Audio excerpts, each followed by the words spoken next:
Si vous recherchez les signatures biologiques qui distinguent les humains ayant la plus grande longévité, les personnes au vieillissement exceptionnel, y compris un rapport sur une femme ayant vécu jusqu'à 117 ans, ce qui ressort dans le vieillissement en bonne santé, ce sont des mitochondries saines. Ce qui est incroyable avec les mitochondries, c'est qu'elles peuvent, contrairement à une batterie ou un moteur de voiture, se réparer, se régénérer et se renouveler. Vous pouvez leur faire cela dès aujourd'hui avec des outils gratuits et des peptides mitochondriaux de pointe et des hormones qui améliorent les performances, ce qui pose une question plus profonde. Pourquoi perdons de l'énergie en vieillissant et cette baisse peut-elle s'inverser? Petit spoiler, après avoir utilisé l'un de ces outils une semaine, j'étais plein d'énergie. C'était incroyable. Il faut que je vous en parle. Mais dans l'ensemble, aujourd'hui, nous allons décortiquer les outils fondamentaux pour vous aider à réinitialiser et améliorer vos mitochondries afin d'obtenir une meilleure santé à un niveau fondamental, plus d'énergie, un meilleur vieillissement, tout cela. Nous allons commencer par les outils les plus accessibles et gratuits, puis passer à quelque chose de plus expérimental. Allons-y. L'obésité, les aliments transformés, la perturbation du rythme circadien, les polluants et l'inactivité sont les principales causes des maladies auto-immunes et inflammatoires. Pour la santé mitochondriale et globale à long terme, les bases sont essentielles. Une maladie auto-immune survient quand le système immunitaire s'attaque lui-même. Elle gagne en puissance et efficacité avec un métabolisme du tissu adipeux plus de 2 fois supérieur et de nombreuses mitochondries. Avant de commencer, vous avez peut-être remarqué que je teste un nouveau format en regroupant plusieurs lettres Stay Curious Metabolism, couvrant de nombreux articles en une histoire cohérente. Et aujourd'hui, cette histoire porte entièrement sur l'amélioration de vos mitochondries, le redémarrage et l'amélioration des batteries de votre corps. Cependant, si vous voulez approfondir les fondamentaux et la littérature primaire, je vous invite à découvrir notre communauté Stay Curious Metabolism. C'est vite devenu l'une des newsletters scientifiques les plus vendues au monde sur Substack. Je suis fier que les abonnés la voient comme leur meilleur investissement santé. Par exemple, un abonné, Victor, a dit « Je n'arrive pas à croire que vous offriez 40 000 mots d'un enseignement de niveau master pour moins cher qu'une seule visite chez Starbucks par mois. Est-ce que je rougis ?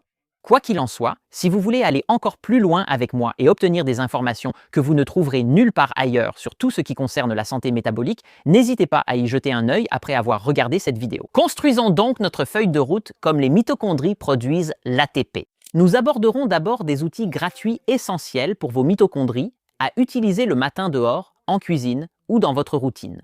Ensuite, nous passerons au niveau plus avancé, la deuxième partie, les peptides mitochondriaux, dont l'un est approuvé par la FDA pour les maladies mitochondriales et une autre hormone remarquable dérivée des mitochondries.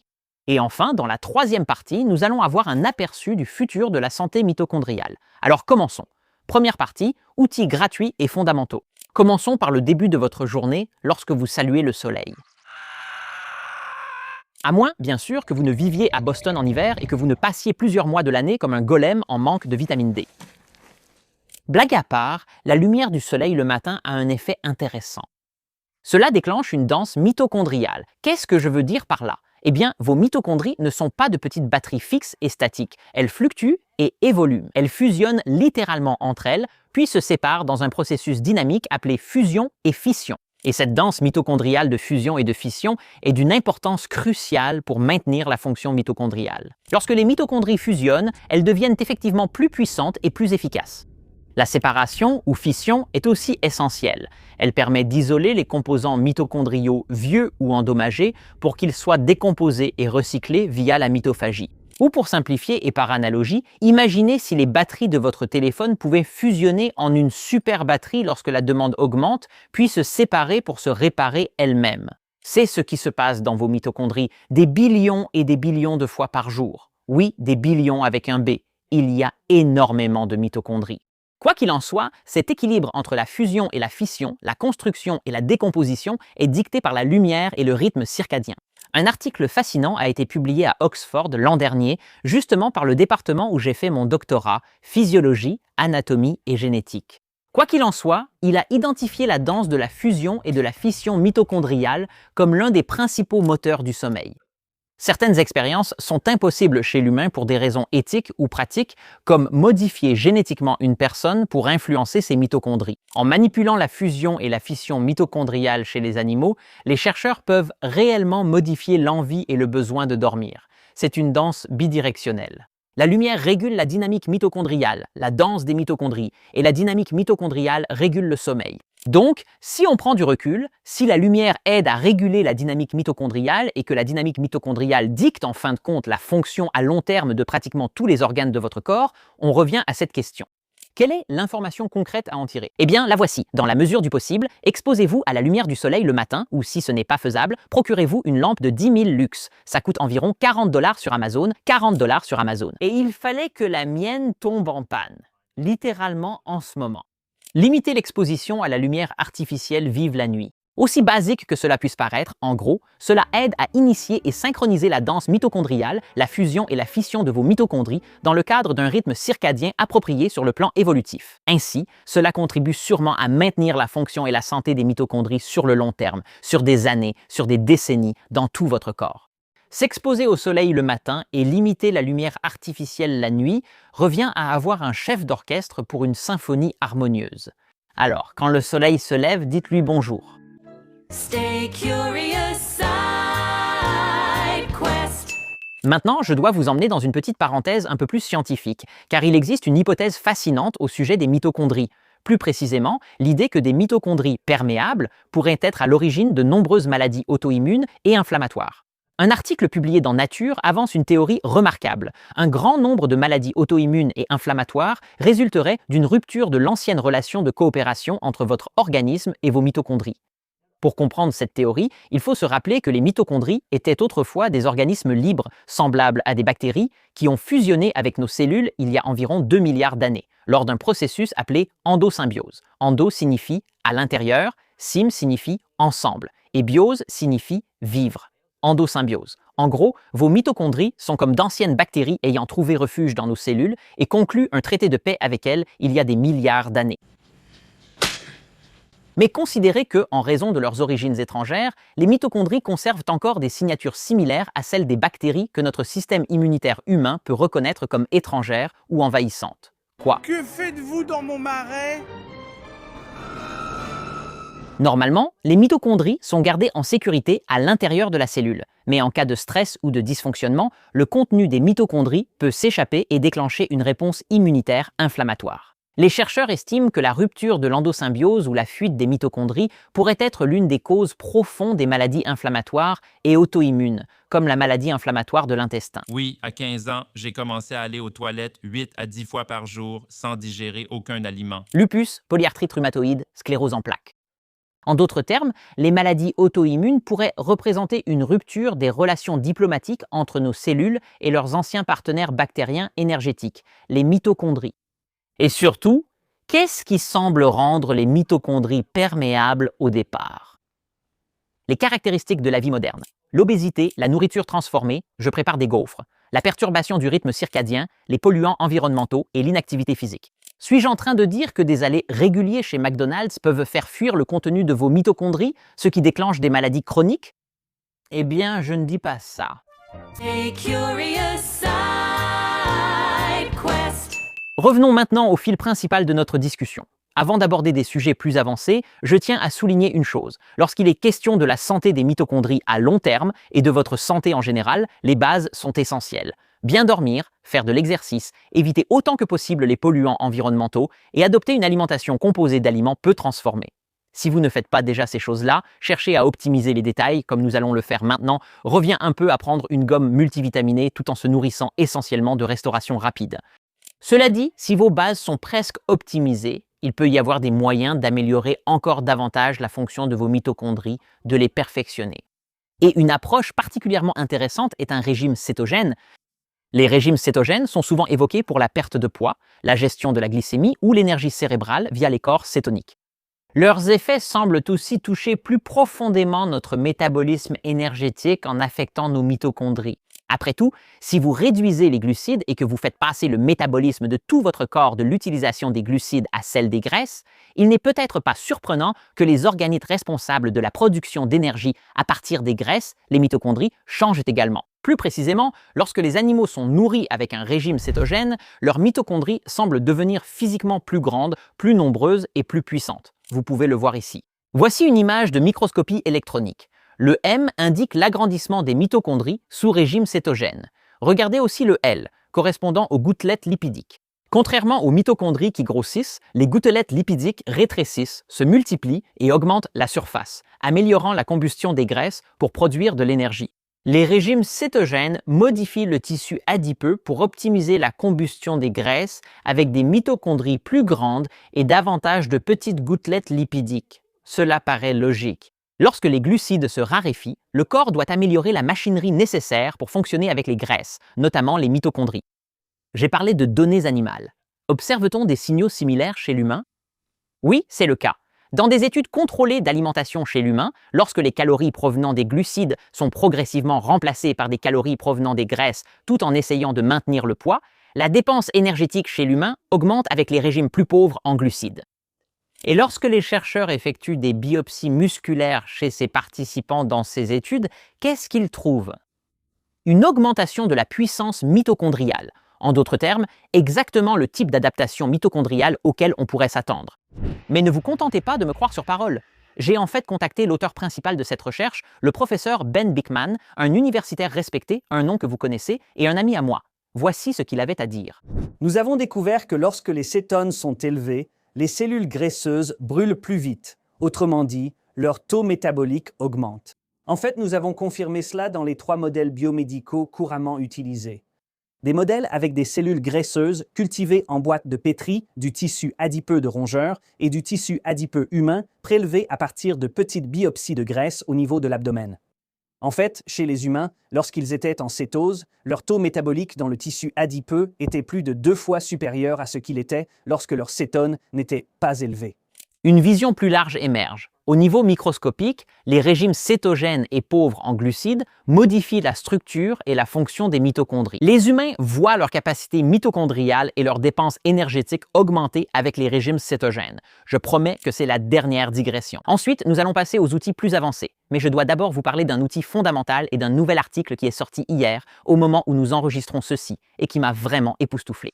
Il a été publié dans Nature Aging le 3 juillet 2026.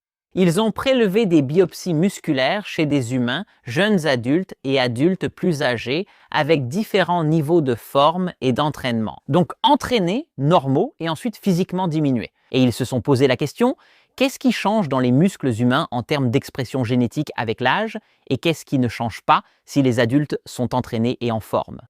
Et la conclusion, c'est que chez les adultes plus âgés, entraînés et en forme, 55% des changements d'expression génétique que nous associons à l'âge ne se produisent pas.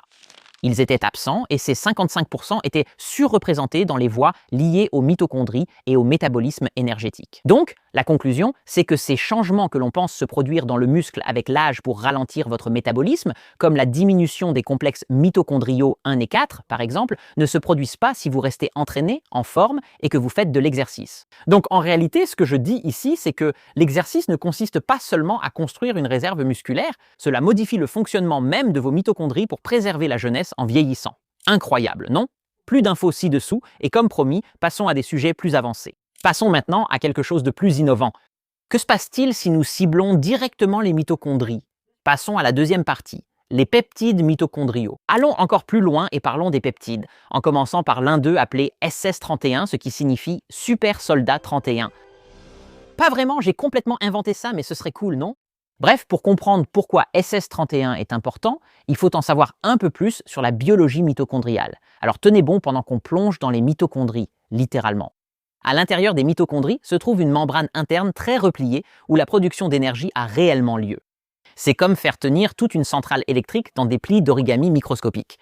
Et intégrés dans cette membrane interne mitochondriale se trouvent les complexes de la chaîne de transport des électrons, la véritable machinerie qui génère l'ATP et vous maintient en vie. Observons de plus près les plis de la membrane interne. Ces plis étaient essentiels. Ils avaient 2 rôles. D'abord, ils augmentaient la surface disponible pour produire de l'énergie.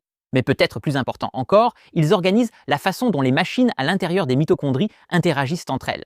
Par analogie, et désolé de mélanger les analogies, c'est comme lorsque vous cuisinez un plat. Vous voulez avoir tous les ingrédients et les ustensiles au même endroit, ce que les Français appellent la mise en place, plutôt que de courir partout pour attraper les ingrédients et les outils pendant que vous cuisinez. C'est bien plus efficace. C'est un peu comme ça que fonctionnent les mitochondries. La membrane interne organise les complexes pour produire de l'énergie. Passons maintenant à la cardiolipine. La cardiolipine stabilise la membrane interne et soutient la production d'énergie mitochondriale. Pour reprendre l'analogie de l'origami, la cardiolipine agit comme une colle, maintenant les structures de votre centrale électrique ensemble quand vous êtes en bonne santé. Mais lorsque la cardiolipine ne remplit pas son rôle de soutien des mitochondries, le métabolisme énergétique commence à s'effondrer au niveau le plus fondamental. Des anomalies humaines de la cardiolipine causent le syndrome de Barth, caractérisé par une faiblesse musculaire, des troubles cardiaques et une grande fatigue. Nous parlerons du syndrome de Barth dans un instant. Quoi qu'il en soit, à mesure que les mitochondries sont endommagées par le vieillissement et la maladie, la cardiolipine se déstabilise, ce qui signifie que la structure mitochondriale se détériore littéralement et que la production d'énergie commence à défaillir. C'est ici que notre ami peptide, SS31, entre enfin en jeu pour sauver la situation. SS31 est un peptide ciblant les mitochondries qui se dirige vers la membrane interne mitochondriale, comme un missile intelligent à tête chercheuse, se lie à la cardiolipine elle-même et aide à stabiliser la machinerie responsable de la production d'énergie dans vos mitochondries. Donc, si la cardiolipine est comme de la colle Elmer, le SS31 la transforme en supercolle, et ce n'est pas seulement une spéculation marginale de biohackers. Le SS31 a reçu l'approbation de la FDA pour le syndrome de Barth, une maladie mitochondriale rare et dévastatrice caractérisée par un dysfonctionnement de la cardiolipine. Nous avons rapidement appliqué ces connaissances sur ce syndrome. Dans un essai randomisé contrôlé par placebo chez l'humain, le SS31 a réduit la fatigue et amélioré les performances physiques de ses patients. Mais je sais ce que vous pensez. Je n'ai pas le syndrome de Barth. Vous n'avez pas le syndrome de Barth. Presque aucun d'entre vous n'a le syndrome de Barth. Mais le dysfonctionnement mitochondrial n'est pas propre aux maladies rares. C'est une caractéristique du vieillissement et des maladies chroniques comme les maladies cardiaques, le diabète, la neurodégénérescence et les dysfonctionnements métaboliques. C'est pourquoi les chercheurs étudient maintenant le SS31 dans le contexte des maladies cardiaques, de la maladie d'Alzheimer, du diabète et ainsi de suite. La littérature préclinique sur le SS31 semble très prometteuse. Il a été démontré que le SS31 préserve la structure mitochondriale, réduit les cicatrices du cœur après une lésion, restaure l'intégrité mitochondriale dans les rétines diabétiques et améliore même la fonction cognitive dans des modèles animaux de la maladie d'Alzheimer, ce qui est vraiment génial. Pour être clair, cela ne signifie pas que le SS31 est un peptide miracle anti-âge prouvé. Les preuves d'efficacité chez l'humain restent limitées, sauf pour la maladie mitochondriale rare mentionnée. Mais si vous voulez un aperçu de l'avenir de la médecine mitochondriale, cela vaudrait peut-être la peine de garder un œil sur cette molécule. Sur ce, passons et parlons d'un autre peptide mitochondrial qui est devenu de plus en plus populaire et mieux connu que le SS31. Il s'appelle MOTS-C. Maintenant, MOTS-C est un peptide, mais j'aime l'appeler une hormone mitochondriale parce que c'en est une aussi. MOTS-C est en fait codé par l'ADN mitochondrial lui-même. C'est exact, les mitochondries ne font pas que générer de l'énergie. Elles possèdent aussi leur propre mini-génome, qui est un vestige de leurs origines anciennes, semblable à des bactéries. Et cet ADN mitochondrial est capable de produire des molécules de signalisation appelées mitokines, ce qui signifie littéralement hormone mitochondriale, y compris MOTS-C. Maintenant, une chose qui rend MOTS-C intéressant pour moi, c'est qu'il est naturellement stimulé chez l'humain par l'exercice. Dans les études humaines, l'exercice augmente les niveaux de MOTS-C dans les muscles presque 12 fois. MOTS-C fonctionne un peu comme un message interne lié à l'exercice envoyé par les mitochondries au reste du corps. Cela pose la question, que se passe-t-il si on donne juste le message lié à l'exercice de MOTS-C sans exercice? Eh bien, les animaux traités avec MOTS-C ont montré des améliorations spectaculaires en endurance et en puissance. Dans une expérience, 16,6% des animaux témoins ont pu terminer le palier de vitesse maximale sur un test de course sur tapis roulant. Mais lorsqu'ils ont reçu MOTS-C, 100% chaque animal a réussi le test. Ils ont complètement pulvérisé le test. Ce n'était pas seulement la performance physique, MOTS-C a aussi réduit la prise de graisse et préservé la masse maigre. Dans les grandes lignes, MOTS-C agit comme un signal mitochondrial indiquant à l'organisme entier de s'adapter et de devenir plus fort, plus rapide, meilleur. Cela dit, je tiens à souligner que MOTS-C est expérimental. Et c'est vraiment une situation où il ne faut pas forcément faire comme moi. Cela dit, j'ai quand même dû l'essayer moi-même. J'ai fait un court cycle d'une semaine, au cours duquel je ne m'attendais pas à des changements majeurs dans la composition corporelle. J'ai clairement constaté une amélioration de mes performances sportives, surtout en endurance. Lors de mes séances d'intervalle à haute intensité, mes temps se sont améliorés et je ressentais moins de fatigue. Globalement, les entraînements paraissaient plus faciles et agréables. J'ai aussi remarqué une forte envie spontanée de bouger tout au long de la journée, encore plus que d'habitude, ce qui s'est finalement reflété dans les mesures d'activité. Depuis que j'ai commencé ce MoTSC il y a quelques jours, j'ai eu une incroyable envie de bouger, atteignant spontanément 18 000 à 22 000 pas par jour. En fait, j'ai pris beaucoup de mes appels à l'extérieur parce que je n'ai tout simplement pas envie de m'asseoir, ce qui veut aussi dire que je prends plus de soleil, ce qui crée une petite boucle positive pour la santé mitochondriale. Pas mal, non? Mon expérience correspondait étonnamment bien à la fois à la littérature animale et aux nombreux témoignages anecdotiques des biohackers. Voici quelques retours d'amis après mon expérience. Certains disent que c'est un vrai boost pour mon entraînement du matin, d'autres parlent d'une vitesse supplémentaire insoupçonnée ou encore que la fatigue de l'après-midi disparaît d'un coup. Voici les commentaires rapportés par ceux qui prennent MoTSC. Donc, si SS31 concerne la stabilisation de la structure et de la machinerie des mitochondries, MoTSC semble être davantage lié à la signalisation métabolique, à l'adaptation et à la résilience. Et ensemble, ils offrent un aperçu fascinant de ce à quoi pourrait ressembler l'avenir de la médecine mitochondriale. Mais cela nous amène à ce futur, la troisième partie, l'avenir de la santé mitochondriale. Car des peptides comme SS31 et MoTC pourraient n'être qu'un début. En fait, nous voyons déjà les premiers travaux sur quelque chose qui semble fantastique, ambitieux, les transplantations mitochondriales. Même si cela paraît de la science-fiction, des données animales convaincantes existent déjà et des essais cliniques humains précoces émergent. Par exemple, une étude récente de 2026 publiée dans Cell a exploré la transplantation de mitochondries enveloppées dans des membranes de globules rouges chez des animaux pour corriger un dysfonctionnement mitochondrial. Dans un modèle murin de la maladie de Parkinson marqué par un dysfonctionnement mitochondrial, ces transplantations de mitochondries ont réduit la perte neuronale, amélioré la motricité et restauré l'activité mitochondriale dans des régions cérébrales clés. Ce n'est pas simplement un progrès incrémental, c'est un bond en avant dans la médecine régénérative. J'en ai la chair de poule rien que d'en parler. Imaginez, dans un avenir proche, avoir un bioréacteur à mitochondries dans votre cuisine, juste à côté de la machine à café. En générant des mitochondries fraîches et performantes, réinjectées périodiquement, associées éventuellement à des composés comme le SS31 pour soigner et préserver leur intégrité. Cela peut sembler futuriste, mais voici ce que je dois dire. Ce futur est plus proche qu'on ne le pense.